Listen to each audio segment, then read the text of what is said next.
രഘുവേട്ടൻ അച്ഛനെ വിളിച്ചിരുന്നു. അവരിന്ന് വിനയന്റെ വീട്ടിൽ തങ്ങാൻ തീരുമാനിച്ചിരിക്കുക. രഘു വിളിച്ചില്ല. ഞാൻ വിനയനെ വിളിച്ചപ്പോ അവൻ പറഞ്ഞു. അവർക്കതൊരു സന്തോഷാവുമെങ്കിൽ രഘുവും അമ്പിളിയും കൂടി ഇന്ന് അവിടെ നിൽക്കട്ടെ. വിനയന്റെ അമ്മയ്ക്കും മാമനും അച്ഛൻ അങ്ങോട്ട് ചെല്ലാത്തതില് ചെറിയ വിഷമം ഉണ്ടെന്ന് അമ്പിളി ചേച്ചി വിളിച്ചപ്പോ പറയുന്നുണ്ടായിരുന്നു. സ്ഥലത്തുണ്ടായിട്ടും അച്ഛൻ അവിടെ മാത്രം പോവാത്ത എന്താന്ന് അവരുടെ പരിഭവം. പോകാം. ഒരു ദിവസം നമുക്ക് രണ്ടുപേർക്കും കൂടി അവിടെ പോവാം. പറ്റിയ നാളെ തന്നെ. ദയയുടെ വീട്ടുകാര് ഇപ്പൊ ഹാപ്പി അല്ലേ അച്ഛാ? അവിടുത്തെ കാര്യങ്ങളൊക്കെ നിനക്കറിയാലോ. വാസന്തിയും ധനനുമാണ് ആ വീട്ടിലെ തലവേദനകൾ.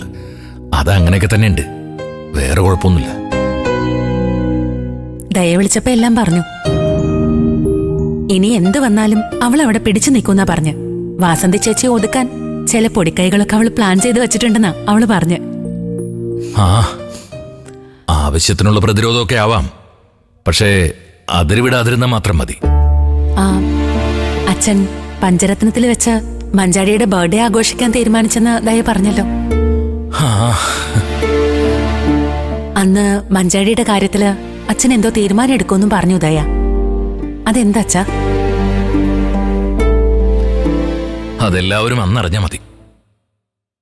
കുറെ നാളുകൾക്ക് ശേഷം പഞ്ചരത്നത്തിൽ എല്ലാവരും കൂടി ഒരുമിച്ച് കൂടുകയല്ലേ. അപ്പോ എന്തെങ്കിലും ഒരു സർപ്രൈസ് വേണ്ടേ? മഞ്ചാടിയുടെ കാര്യത്തിലുള്ള അച്ഛന്റെ സർപ്രൈസ് എന്തായിരിക്കുമെന്ന് എനിക്ക് ഊഹിക്കാം. പക്ഷേ അച്ഛൻ എന്ത് തീരുമാനം എടുക്കുമ്പോഴും അവളുടെ അഭിപ്രായം കൂടി ചോദിക്കണം അച്ഛ. അല്ലെങ്കിൽ ചിലപ്പോ ഗോകുലിന്റെ കാര്യത്തിൽ ഉണ്ടായതുപോലെ. ഇല്ലല്ലോ. അവളുടെ കല്യാണവുമായി ബന്ധപ്പെട്ട എല്ലാ കാര്യങ്ങളും ഇനി ഞാൻ അവളുടെ ഇഷ്ടം നോക്കി മാത്രമേ തീരുമാനിക്കൂ. ഇതൊന്നല്ല. ഒരച്ഛന് മകളുടെ കാര്യത്തിൽ തീരുമാനമെടുക്കാൻ അധികാരമുള്ളൊരു കാര്യം. അതനുസരിക്കാതിരിക്കാൻ മഞ്ചാടിക്ക് കഴിയേയില്ല. അച്ഛാ, ഞാനിന്ന് ഇന്ദ്രേട്ടന്റെ വീട്ടിൽ പോയിരുന്നു. ഇന്ദ്രന്റെ വീട്ടിലോ? എന്തിനാ മോളെ? ഞാൻ അച്ഛനോട് പറഞ്ഞിരുന്നില്ലേ എന്റെ കോളേജ് സർട്ടിഫിക്കറ്റും മോന്റെ ജനന സർട്ടിഫിക്കറ്റും ഒക്കെ അവിടെ ഉള്ളേന്ന്. ഞാൻ അതൊന്നും എടുക്കാൻ പോയതാ. ഇനിയും വൈകിയാ ചിലപ്പോ ആ സ്ത്രീ അതൊക്കെ എടുത്ത് കത്തിച്ചു കളഞ്ഞാലോ. എന്നിട്ട് അതൊക്കെ എടുക്കാൻ നിന്നെ അവര് സമ്മതിച്ചോ? തുടക്കത്തിൽ ചെറിയ എതിർപ്പുകളൊക്കെ ഉണ്ടായി. പിന്നെ സത്യം മുൻകൈ എടുത്ത് എന്നെ വീട്ടിൽ കയറ്റി. അവിടെ വെച്ച് ഒട്ടും പ്രതീക്ഷിക്കാത്തൊരു ബാഗ് എന്റെ കണ്ണിൽപ്പെട്ടു.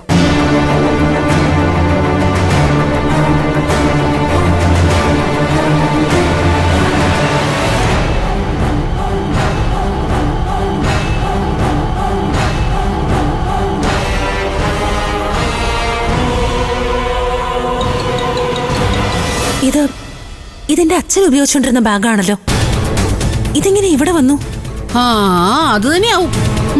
പണ്ട് ഓരോന്ന് കൊണ്ടുവന്ന് വെച്ചിട്ട് അതൊക്കെ ബാക്കിയുള്ളവരുടെ തലയിൽ കെട്ടിവെക്കാൻ നോക്കുകയാണോ? ഇല്ല, അച്ഛന്റെ ബാഗ് ഞാൻ ഇതുവരെ ഇവിടെ കൊണ്ടുവന്നിട്ടില്ല. മാത്രമല്ല ഇതുപോലൊരു ബാഗ് ഞങ്ങൾ ആരും ഉപയോഗിക്കാറുമില്ല. ഇത് അച്ഛൻ മാത്രം ഉപയോഗിക്കുന്ന ബാഗാ.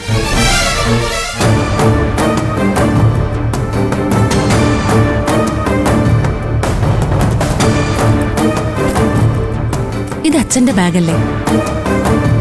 അതെ. ഞാൻ ബാങ്കിൽ നിന്ന് ഇറങ്ങി വരുമ്പോ എന്റെ കയ്യിൽ നിന്ന് ഒരുത്തൻ തട്ടിപ്പറിച്ചോണ്ടുപോയ ബാഗ് അത്. അതെ അതെ മോളെ, ഇത് ആ ബാഗ് തന്നെയാ. ഒരു സംശയമില്ല. ഇതെങ്ങനെ മോളെ അവിടെ വന്നേ? അറിയില്ല അച്ഛാ. അതിന് മാത്രം വ്യക്തമായിട്ട് ആർക്കും ഒരു ഉത്തരവില്ല. അച്ഛനെന്താ തോന്നിയേ? ഞാനന്ന് ബാങ്കിൽ നിന്ന് പണവുമായിട്ടാണ് വരുന്നതെന്ന് വ്യക്തമായിട്ട് അറിയാവുന്ന ആരെങ്കിലും ആയിരിക്കണം എന്റെ കയ്യിൽ നിന്ന് ബാഗ് തട്ടിപ്പറിച്ചുകൊണ്ട് പോയത്. എന്റെ ഭാഗ്യത്തിനോ അതോ അവരുടെ നിർഭാഗ്യത്തിനോ അപ്പൊ ഈ ബാഗിൽ പണം ഉണ്ടായിരുന്നില്ല.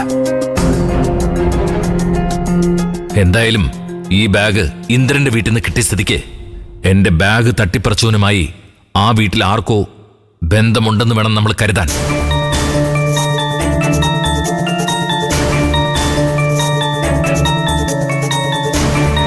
ചതിയുടെ ചിത്രങ്ങൾ ഓരോന്നോരോന്നായി തെളിഞ്ഞു വരിക.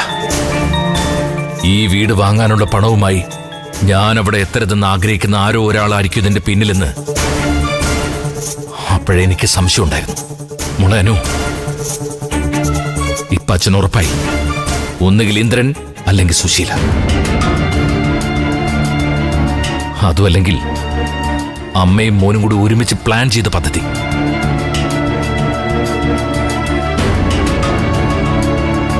എന്തായാലും നമ്മളത് കണ്ടുപിടിക്കാനു, കണ്ടുപിടിച്ചേ തീരൂ.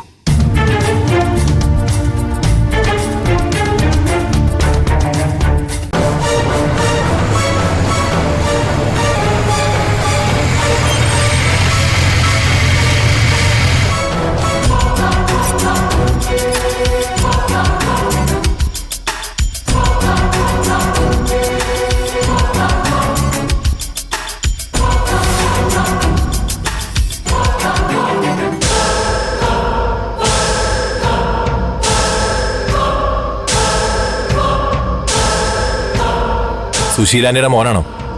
അതെ. അല്ല, മുരുകൻ എന്താ ഇവിടെ? അപ്പോ എന്നെ അറിയാല്ലേ? ചെറുപ്പത്തിൽ നമ്മൾ കണ്ടിട്ടുണ്ടാവൂല്ലേ?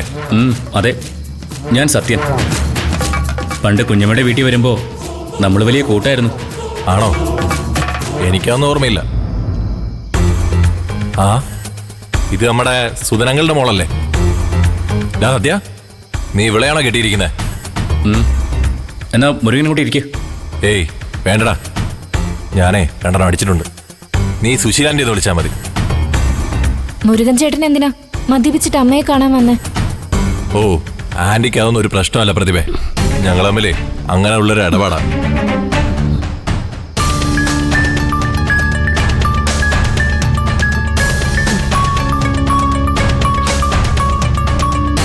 ആ ആന്റി, നിങ്ങൾ വിളിക്കാന്ന് പറഞ്ഞിട്ട് വിളിച്ചില്ലല്ലോ. ഞാൻ ഭയങ്കര ഡൈറ്റാ, കാശ് വേണം. കാശോ? ഏത് കാശ്? ഞാൻ നിനക്ക് വല്ല കാശും തരാനുണ്ടോ? എങ്ങനെ? ഇത് കൊള്ളാലോ. ദേ ആന്റി, നമ്മൾ ബന്ധുക്കളായോണ്ടേ നിങ്ങൾക്ക് എന്നോട് കടം പറയാം. പക്ഷേ എന്നെ സഹായിക്കാൻ വന്നവര് കടം കേൾക്കില്ല. അവന്മാർക്ക് പണി ചെയ്ത അപ്പ ക്യാഷ് ഇടണം. പോലീസ് പിടിച്ച അഴിക്കുള്ളി കിടക്കേണ്ടി വരുന്ന പണിയാ കൊട്ടേഷൻ പണി. എന്തൊക്കെയാ അമ്മ അവനീ പറയുന്നേ? ആ, എനിക്കറിയില്ല. ഇവൻ തലയ്ക്ക് വെളിവില്ലാതെ ഓരോന്ന് വിളിച്ചു പറയുന്ന സത്യ. അതെ, നീ പ്രതിഭയെ കൂട്ടി അകത്തേക്ക് പൊക്കോ. ഞാൻ ഇവനെ പറഞ്ഞു വിട്ടോളാം.